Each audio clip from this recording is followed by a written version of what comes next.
So one of the main goals in an airport terminal is simply, here is the aircraft, and here are cars and buses, and perhaps even trains. So how do we shorten that distance? Take that aircraft and basically move it to a position right there.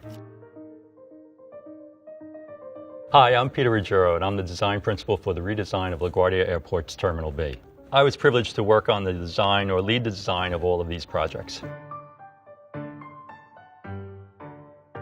Today we're going to talk about optimizing the design in an airport terminal.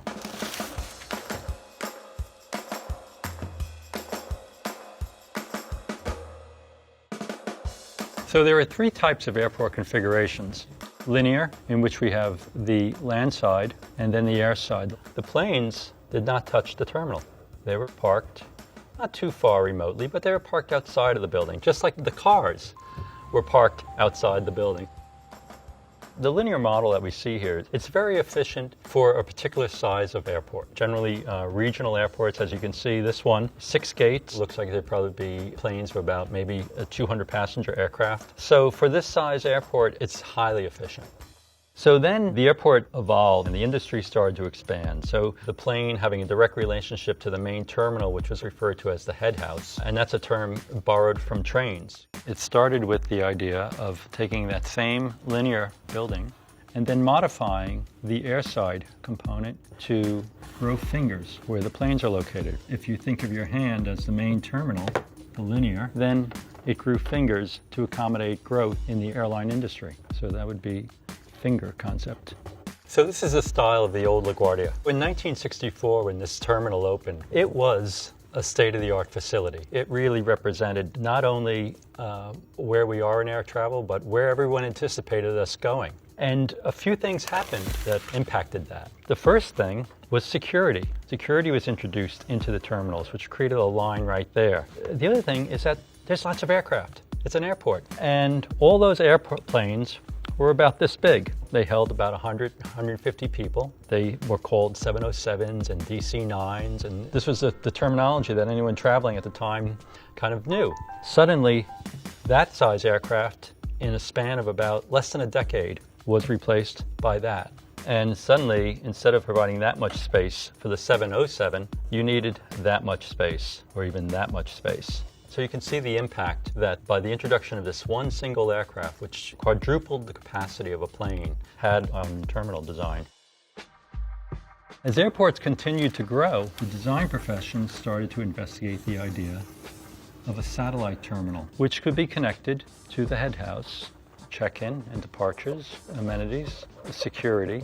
The planes and the gate lounges are all located conveniently away from the head house in a satellite facility, which is connected either a piece of architecture which can also operate as a finger, or that same connection could be a bridge or a tunnel. What we have in front of us is an example of a satellite terminal. This is Charles de Gaulle. You actually entered the terminal, went into it to go through the check-in activities and security, and then you changed direction. You can see these little bridges which become tunnels and lead to these individual islands, these remote satellites. This is our design for the new LaGuardia Terminal B. You can see from the image it utilizes the satellite model with 2 satellites, one on the east and one on the west. We obviously had to design a new building as a replacement to the existing. The constraint was that the existing had to remain in operation. For the sake of clarity, in this image, the existing terminal is here, and its roads coming from the Grand Central kind of swing around like that. And then there were a series of fingers which come out of the existing head house. The head house and finger configuration has inefficiencies inherent in its design, and that occurs really right in these locations. Wherever there's an inside corner on the building, you can't put an airplane in the corner because it's an inefficient location. The other thing in terms of aircraft operations is when an aircraft leaves a gate and turns on its engines, the thrust, the blast coming out of the back of the jet engine, basically will knock over anything or break anything, damage anything within about 200 or 300 feet behind the plane. It basically cannot start its engines until a point about right here. It takes a long time, or a longer amount of time, to get that plane off the gate and operational and on its way to a runway. So an operational benefit of the satellite configuration and the satellites which are connected via the bridges is that a plane can actually, because it can park anywhere along the perimeter, can actually be backed out of a gate and then immediately have a quicker route to the runway and then to depart.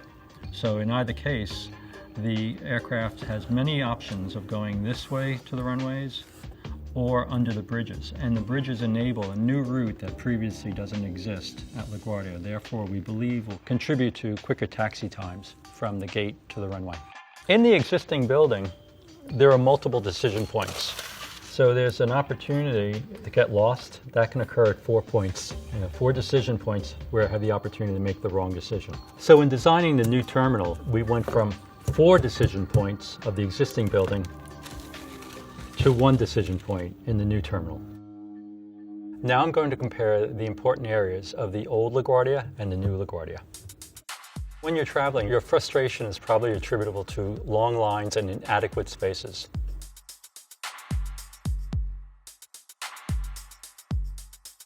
The existing check-in counters, the existing departures hall, utilizes a series of check-in counters, which let's call it the old style, which is this linear arrangement that you actually walk up to and interact with an airline employee and check your bag. As you can see from this photograph, behind the airline employees is a wall. You really cannot see where you're going. So it's already a mystery, if you will, in terms of where the next step is in the process. So what we're introducing here at Terminal B really has become the standard in the industry. The island, it's referred to as the island check-in, just literally because the check-in are a series of kiosks, which are really kind of, as you can see, almost islands in this large space.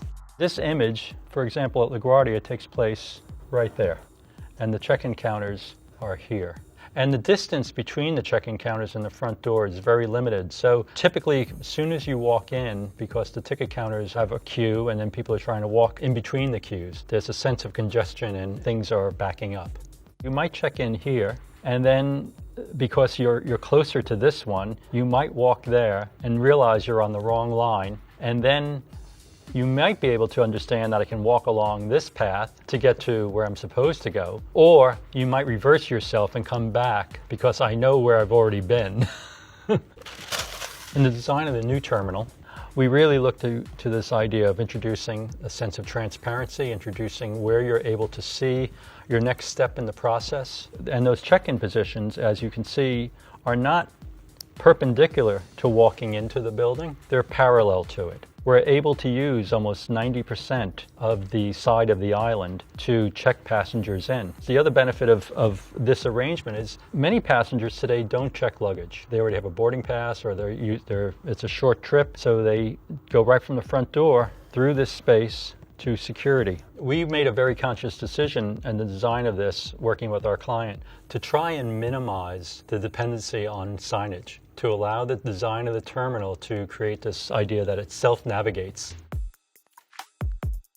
So signs are all about the hierarchy of information. In this environment, which is pretty neutral architecturally and pretty neutral in terms of its palette, the sign really stands out. And here, the architecture, as you can see in this image, because of the nature of it, really pulls you forward. And what it's really pulling you towards, it's pulling you towards a spot of light. So you're naturally drawn to the light. Looking at this image, my eye is immediately drawn to the people themselves. And this is an argument we always make, that people contribute a lot to the color of an airport, to the visual activity. And also, it's hard to say, it's like, okay, gate lounges A1 through A8, where are they? Are they all right there?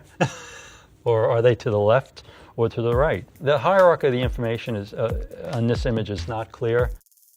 Now let's move on to security. Security at airports is a necessity. It is something that we as a traveling public have to endure. If there's one area that contributes to people's frustration at airports, it's security. So in the existing LaGuardia Terminal B, security was located and basically retrofitted into 4 locations where the head house, the main terminal, meets the fingers. Security is now really, because of the demands, the requirements, it demands its own space.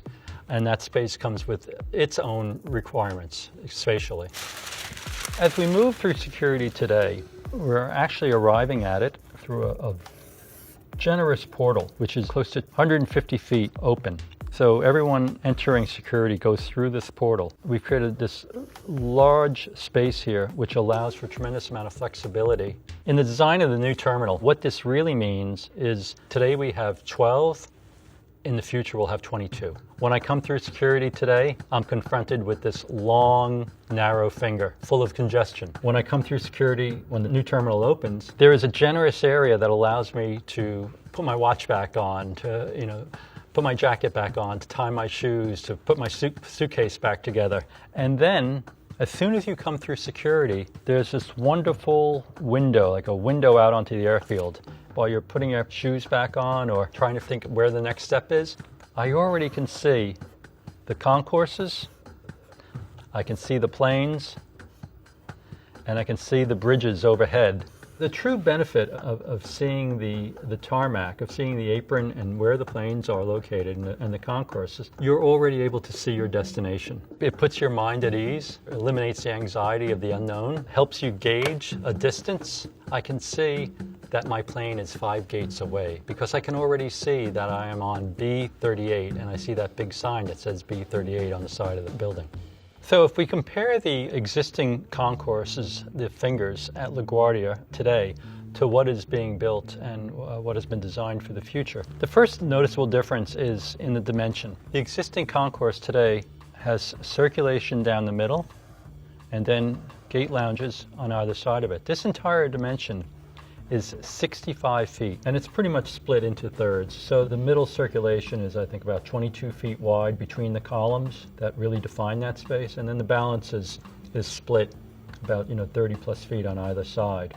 The proposed concourse is 120 feet, and the columns are spaced 100 feet apart. With size comes tremendous amount of flexibility. Here, there's the possibility of spending time. We have more flexibility of how you use your time at the airport. It contributes to this idea of being in the civic room at the airport, as opposed to the processing room at the airport, the long linear hallway. If we want to provide seating for, let's say, 100, even 125 people, we probably require that much space. What's available today at LaGuardia is about that much space. So you can start to see really the difference between a space which is almost 25 feet wide and about 9 or 10 feet tall versus the replacement concourse for Terminal B, Concourse D. The East Concourse already constructed. The 120 feet between columns, the ability to allow the circulation to kind of navigate, less linear, but just as direct. This is the D concourse. You can see the narrowness defined by the columns. And where there's no gate lounges, the space has been infilled with amenities and food and beverage. But just imagine as there's a line waiting to get food here, that line is already queuing up into the circulation space. And this hold room is undersized, so people are actually already kind of queuing and waiting for that plane to take off or to board that plane in this space. You can see how already in this very inadequate space it becomes even further constrained by its uses and its ability to satisfy those uses. We see in this image, this paving in the terrazzo floor was not original. It was probably from a generation or two ago. But the idea here was to create a visual counterpoint to the long linear nature of this and to start to break it down into more perceptible modules of scale. We do the same thing with taking that little hexagonal pattern and start to create areas, this modulation of the floor to help delineate your travel and to take what is essentially a large pavilion-like structure and then to populate it with things that introduce scale and a much more human quality to it. When you're standing in an airport, you want to see as much as possible. You want to know where the stores are, where the retail is, where my plane is, or where the gates are, so at least I know I'm walking in the right direction. Restrooms, other amenities. Airports today are offering a lot more than food and beverage as an amenity. Ladies and gentlemen, in preparation for departure, please. We want to pay a lot of attention to arriving in New York. For that arriving passenger, they begin that journey as soon as they get off a plane in the concourse. And then they escalate or take an elevator up to the level of the bridge. So they immediately arrive in this wonderful kind of monumental civic space. And then as soon as they're on the bridge, they're in a rather unique environment.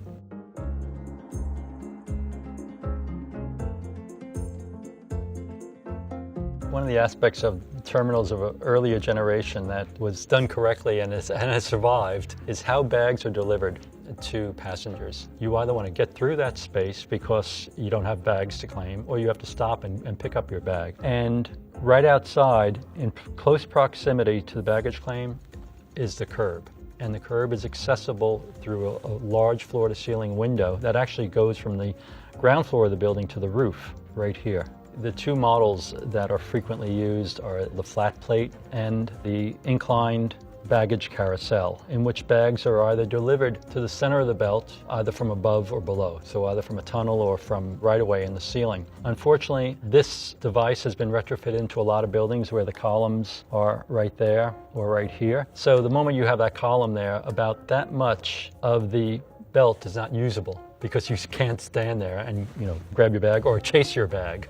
So using that, in the new terminal, we've allowed for 9 of these devices to be installed. In a smaller area, they provide more of the, quote, presentation area, so you can actually put more people around them. So it's a very, very efficient way and practical way for delivering the baggage. The key to it is to space them far enough apart, which is generally, a rule of thumb is about 60 feet from the center of one to the center of the other, because that 60 feet allows for people to queue and form another island around it with carts and people waiting and bags out here. And again, it's this ease of movement. In existing terminals like LaGuardia, you get the frustration comes out of a combination of, sure, waiting for baggage, but then the overcrowding situation that once you have your bags, it kind of doesn't enable you to freely move through the space.